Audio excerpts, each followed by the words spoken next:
चर्चा करेंगे राष्ट्रीय समुद्री दिवस के बारे में। प्रत्येक वर्ष 5 अप्रैल को भारत में राष्ट्रीय समुद्री दिवस मनाया जाता है। इस दिवस का उद्देश्य भारतीय समुद्र क्षेत्र की रक्षा, परिरक्षण और संरक्षण की अनिवार्यता को चिन्हित करता है। किसी देश के समग्र विकास और व्यापार को बढ़ाने के लिए सुरक्षित समुद्री क्षेत्र और मार्ग अत्यंत महत्वपूर्ण है। इस दिवस वर्ष 1964 से मनाया जाता है। भारत के समुद्री इतिहास में 5 अप्रैल का महत्व। 5 अप्रैल 1919 को Scindia steam navigation company limited का पहला भारतीय वाणिज्यिक जहाज SS लॉयल्टी मुंबई से लंदन के लिए रवाना हुआ था। इसलिए 5 अप्रैल बहुत महत्वपूर्ण है। यह तब की सबसे बड़ी शिपिंग कंपनी थी जिसका पूर्ण स्वामित्व भारतीयों के पास था। समुद्री व्यापार के बारे में अगर बात करें तो देश में 7517 किलोमीटर की तटरेखा है। भारत में दुनिया का 16वां सबसे बड़ा समुद्री उद्योग है। यहाँ 12 प्रमुख बंदरगाह और 205 अधिसूचित छोटे और मझले बंदरगाह हैं।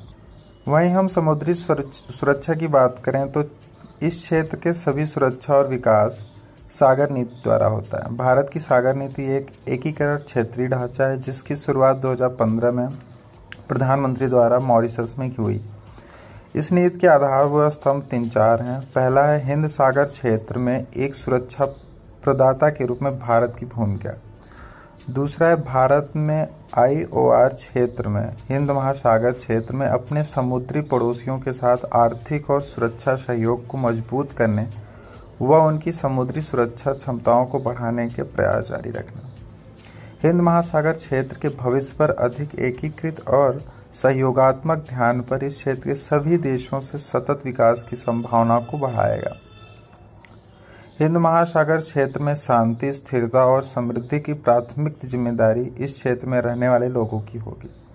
वहीं समुद्री कानून पर संयुक्त राष्ट्र अधिनियम 1982 यह कहता है कि यह एक अंतर्राष्ट्रीय समझौता है जो समुद्र की गतिविधियों के लिए कानूनी ढांचा स्थापित करता है। इसे समुद्र के नियम के रूप में भी जाना जाता है।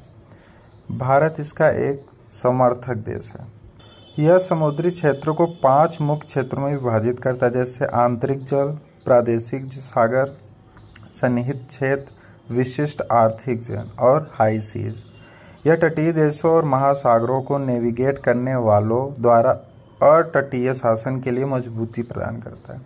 यह न केवल तटीय देशों के अपतटीय क्षेत्रों का जोन है बल्कि 5 संकेंद्रित क्षेत्रों में देशों के अधिकारों और जिम्मेदारियों के लिए विशिष्ट मार्गदर्शन भी करता है। मैरीटाइम इंडिया विजन MIV 2030 वर्ष 2021 में 10 वर्ष के मैरीटाइम इंडियन विजन 2030 की घोषणा हुई थी। इसका उद्देश्य है भारतीय समुद्र क्षेत्र का काया पलट करना।